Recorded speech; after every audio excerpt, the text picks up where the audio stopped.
Hey everybody, welcome to The Real World. My name's Cameron. I am joined by my brother Carson. Hey, good to be here, Cameron. We're back for another real discussion on Star Wars this time. Star Wars Celebration just happened last weekend. And there's a lot this year. There's a lot. And what's cool about what they did and the way they did it was they came out and showed us a timeline. So the first era, the earliest era in the timeline is Dawn of the Jedi.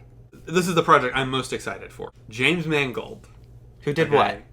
He did Logan, one of my favorite films ever. Isn't he doing Indy as well? Indiana Jones and the Dial of Destiny. That's great. Ford vs. Ferrari, Night and Day, Identity. I mean, just there's so many great movies he's done over his career. Interesting.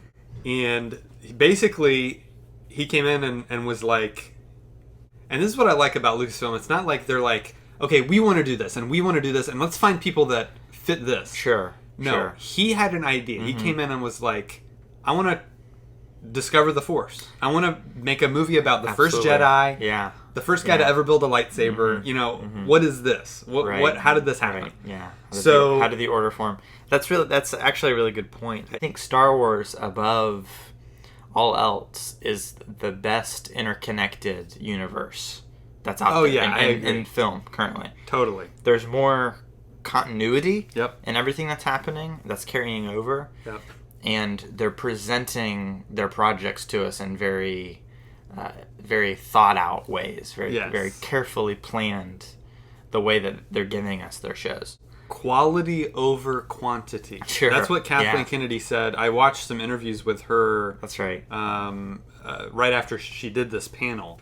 And that's what she talked about a number of times. They're not thinking in trilogies. They're thinking about stories. You know, that's how they're thinking. Exactly, so that I'm excited about. It's set 25,000 years before Episode 4. Another thing James Mangold said, which got me psyched about this film. Okay. He said it's going to be a biblical epic in the same vein as Ten Commandments and Ben-Hur, two of my favorite films ever.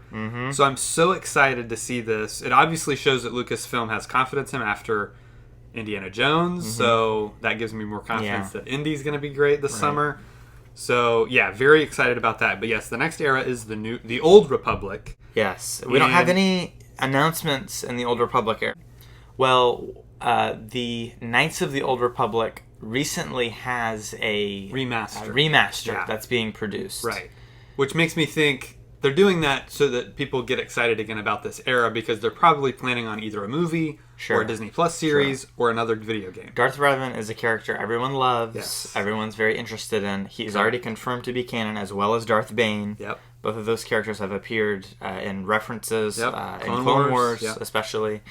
I think season 6 of Clone Wars, the episode with Yoda exploring the Wills. Right. And Mark stuff. Hamill voiced him. Mark Hamill voiced Darth Bane, which is very cool. So next we have the High Republic, which you were talking about. This is an era that I know very little about. You know a lot about because you've read pretty much all the books that take place in this era. I own every book in Phase 1. Okay. I've read most of them. I've read most of them. I'm I think 2 books behind. Cool.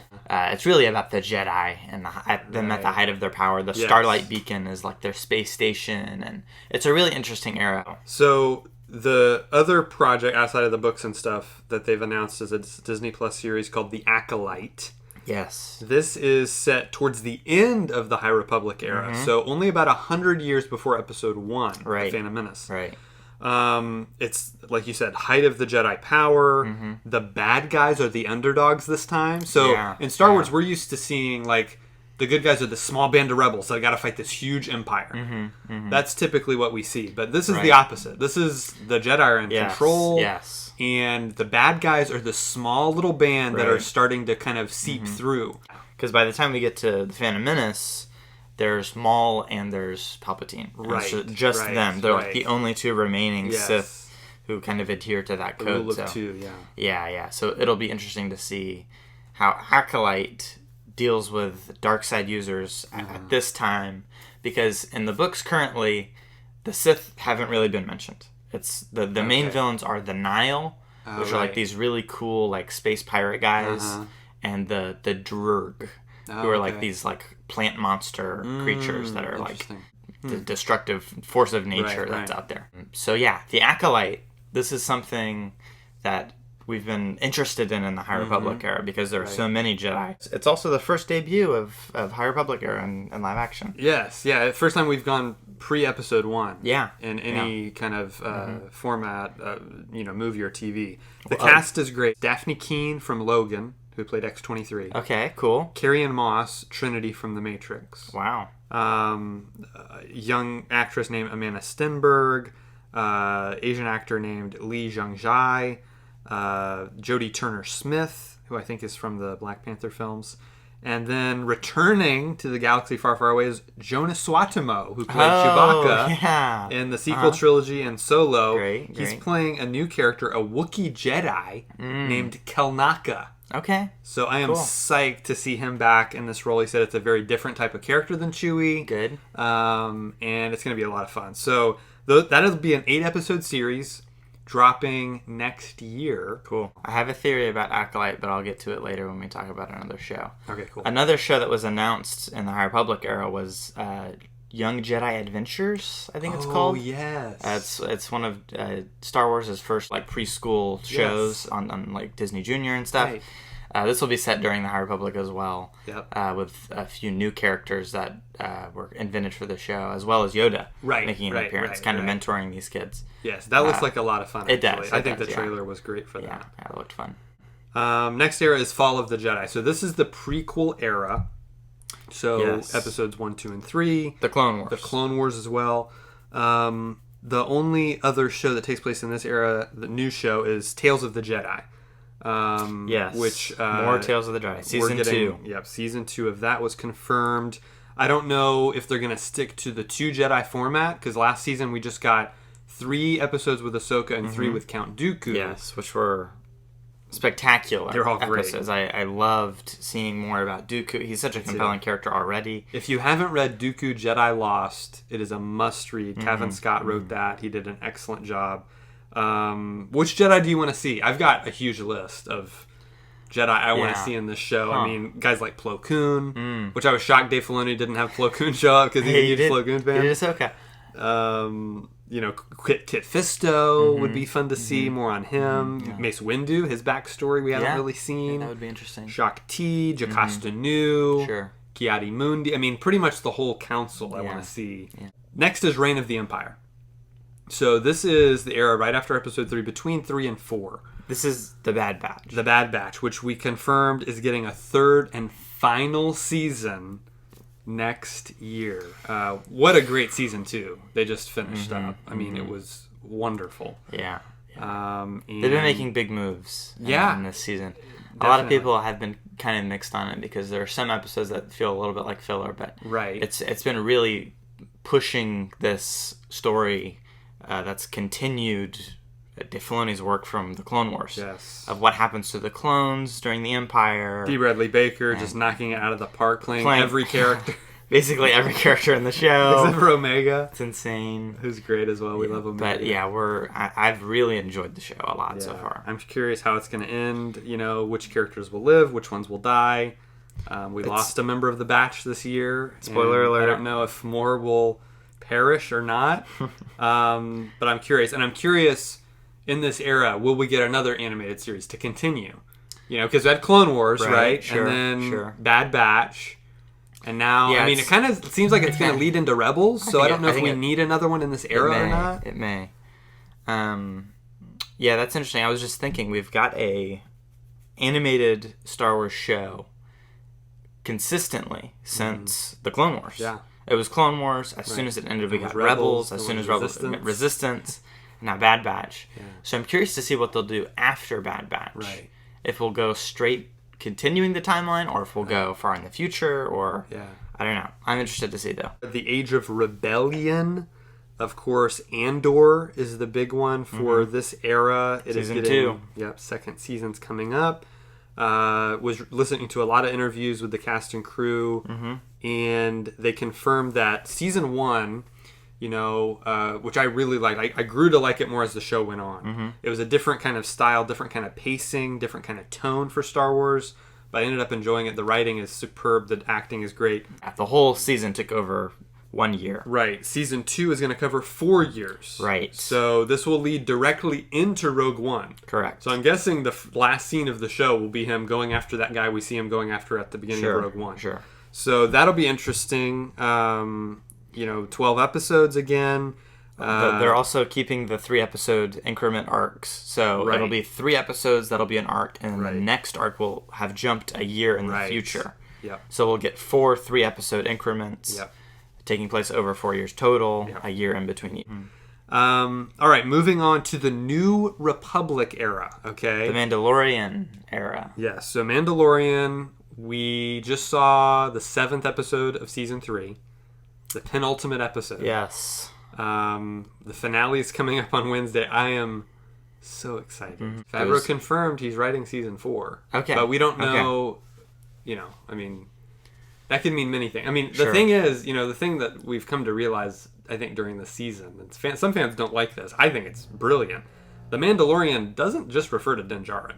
Sure. The Mandalorian it could be any Mandalorian. It's Bo-Katan. I mean, for me, this season is really almost more Bo-Katan's story than anyone else's. Yeah. And Katie Sackhoff has done a great job, carrying over from debuting in the Clone Wars, and she voiced the character there, and it's just been really interesting. Skeleton Crew is the new Goonies-esque kind of adventure series. My favorite thing I heard about Skeleton Crew was Jon Favreau describing it. He said it was like an Amblin movie about the kids in the suburbs who were bored and then got thrust into an adventure.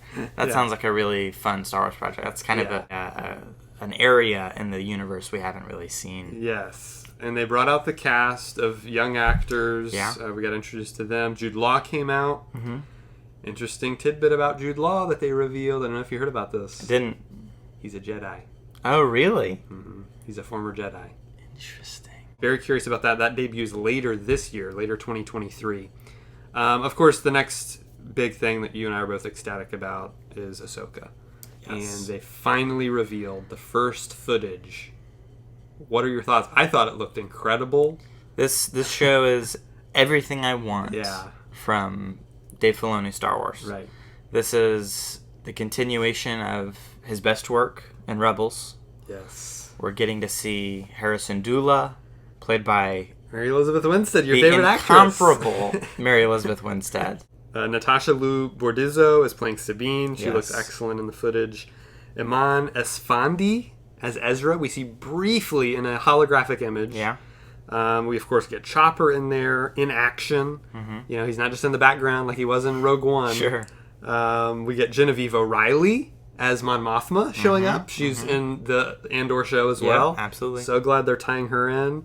Diana Lee Inosanto is back as Morgan Elsbeth. Yes. Who, of course, we met in the Jedi episode of Mandalorian. What do they call her? The Magistrate? Yes, I think so. Okay. Steve Bloom, of course, we know just showed up in Mandalorian as Zeb. Yes. And so, will we get the full Rebels or Ghost crew back? That's what's so exciting with this, is it's kind of a continuation of where we left off from Rebels, and really made us love this crew and these characters, and got so emotional toward the ending, and I cannot wait to see Filoni. Jason Syndulla?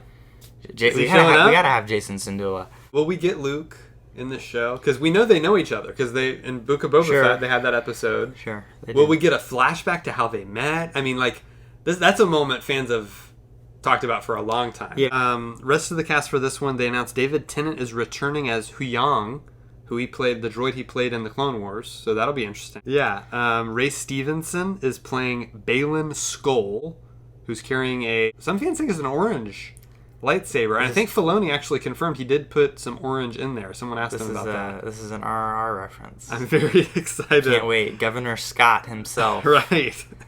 Who is already Darth Vader in that movie. Well, he played Gar Saxon in Rebels as well. That's true. That's true. He talked a little bit about that. Yeah, there's definitely a little bit of orange, and this is where my theory from earlier comes in. I think that he and his apprentice we see later on. Yeah, Ivana Sakno plays Shin Hati. Right. I think that they could potentially be acolytes of the dark side, which I know timeline-wise that's like way far in the past. Right. But if you're tracking the way that Star Wars has been presenting information to us thus far, we've gotten Andor, which is, again, an Age of Rebellion show. We've gotten Bad Batch, which is a Reign of the Empire show. And we've had Mando, which is a New Republic show, all informing each other. Yeah. So we've had the Mind Flayer has been a little tidbit that's been consistent all throughout. That's been kind of drawing and tying it into itself. But yeah, and we saw an Inquisitor though too, which is interesting. Likely the Inquisitor from Malachor, right, eighth brother. Yes, eighth brother that we see in Rebel Season 2. That would be fun. Of course, the huge news from the Ahsoka panel, outside of the teaser trailer, was the confirmation that Lars Mikkelsen is returning as Thrawn. Grand Admiral Thrawn. He voiced the character in Rebels, did an excellent job. Bringing him to play the character physically is going to be so interesting to see.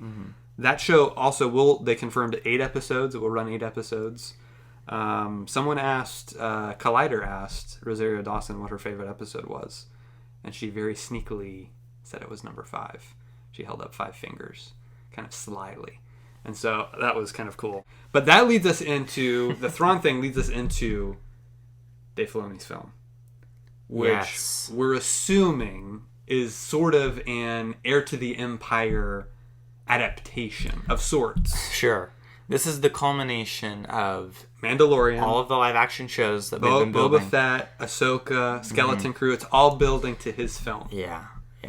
What's so interesting about what they've done with Star Wars recently is it's all telling one story. I feel like even Andor and Bad Batch and other stuff, they're all informing one another, especially in the eras. Yeah. You know, so I feel like this is the culmination of the New Republic era. Sure. Leading us into the next era, which is Rise of the First Order. Nothing new announced there. That's where our sequel trilogy is. That's where Resistance is. But then we're jumping past that to a very exciting new era. Post Episode 9. Right. New Jedi Order. So this is a film directed by Sharmeen Obaid-Chinoy, and it will star Daisy Ridley back as Rey Skywalker. Which fans have speculated over and asked for a long time. Ever since Episode 9 came out, people have been wanting more. This character's great. This era is great. Episode 9 does a really good job at wrapping up the sequel trilogy as it stands.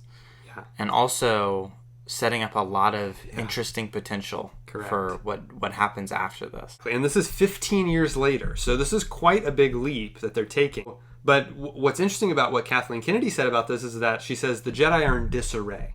They're all over the galaxy. I'm guessing that means they're all over the galaxy, and she's trying to bring them together. Sure. That's what it seems like. So, of course, we've got Broom Boy out there. You know, is he going to show up again? Broom Boy is a metaphor. Right, I know. But everyone brings him up all the time. Like, when's he coming back? I'm more interested in Finn. Finn is Rey's first apprentice. That's the thing. John Boyega. Is he going to come back? You know, he said in a recent interview he loves being a fan again.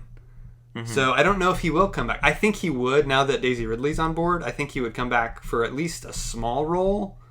I mean, I think fans want him and Rey as like the leaders of this new Jedi Order, and you know, that was the whole big thing in Episode 9. Well, like, I've got something to tell you, and it's obviously he has the Force. The Lego Star Wars Holiday Special, we see Rey starting to train. Not canon. There's a little bit of truth in every legend. That's right. I mean, who's going to be in it? Who is she going to be communing with? I mean, we heard her. She heard the voices of all these Jedi. She's all the Jedi. She's all the Jedi. She's got the she has everything. Texts. She has everything she needs. That's right. Those texts contain nothing which the girl Rey did not already possess. Exactly. So it's going to be really interesting to just explore a new era. I'm very excited about that. I'm excited about this character coming back because I really like Rey. I've always liked Rey from the first moment we see her in Force Awakens. That great montage. Of her if you think about it, this new Jedi Order is this is Luke's legacy. Yes. This is the legacy of the original trilogy.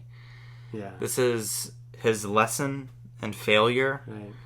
And the things that he passed on to Rey. Right. The culmination of that. So like this new Jedi Order, I'm so interested to see it. That would be a great title. Yeah. I've been trying to think of titles Luke's for all these, Legacy? Yeah. Or just Skywalker Legacy. Yeah, Skywalker Legacy. That's not a bad title. New Jedi Order is a good title too. So that's it, folks. I mean, that's the timeline. That's the new projects. That's what we have coming up to look forward to. Star Wars Visions Season 2. Yes, how could I forget? Star Wars Visions Season 2. Cameron forgot all about Cartoon Saloon. It's on the record. It's my favorite animation. I've got the trilogy right there. I know, on the shelf. Folklore trilogy. Yeah, that's going to be so exciting. I think the reason we forgot it is because it doesn't take place in any one era. Specific era. Yeah, exactly. It's kind of all over and anywhere. Right. But Star Wars Vision Season 1 was awesome. It was all mostly Japanese studios that got to do their own Star Wars projects. Yes. And now Season 2, we're going global. Yeah. All over. Every studio from South America. Yeah, South America, Europe. Ireland. Yeah. It's going to be awesome. I cannot really wait. Interested. We're getting a Wallace and Gromit style Star Wars project. Claymation. Looks so good. There's going to be every different animation style. 2D animation, 3D animation, blending, all kinds of different animation. It looks... I mean, it blew me away, that trailer. It's exactly what Star Wars does best. Yeah, well, it's new creative stories. Yes. That are fun, that take place in this playground of a world. Very original. They feel very different. Very personal. Yes. Definitely. Because they were smart with what they announced. Sure. They didn't say, "Here, we got 150 new projects," because we know they've got more things in the works. Yeah. We know the Taika Waititi film and all these other movies that they're working on. But they're like, "Here's the 3 movies we're actually currently developing that are actually about to get made." I think it was a very smart plan. Who they brought out, what they brought out, the footage they showed was great. The response from fans has been very positive, which is fun to see. It's fun to see fans uniting. After, I feel like we've been in some dark times. You know, the sequel trilogy was very divisive. If I had $1 for every time in Star Wars Celebration they referred to Star Wars fans as a family, you would be a rich man. I would be able to buy a ticket to go to Star Wars Celebration. Hey, next time's in Japan. That's going to be cool. Oh, boy. So let us know what you think of all this Star Wars news in the comments below. Like the video, hit subscribe, hit the bell so you get notified of all our videos. Be on the lookout for more Star Wars goodness. I'm going to be reviewing all my Star Wars Blu-rays soon. May the 4th is coming up. Big Star Wars stuff is happening. Return of the Jedi 40th anniversary return to theaters. Yeah. I've never seen an original trilogy film in theaters. Neither have I. This is going to be amazing. Yeah. Thanks again. We'll see you guys next time, right here on The Real World.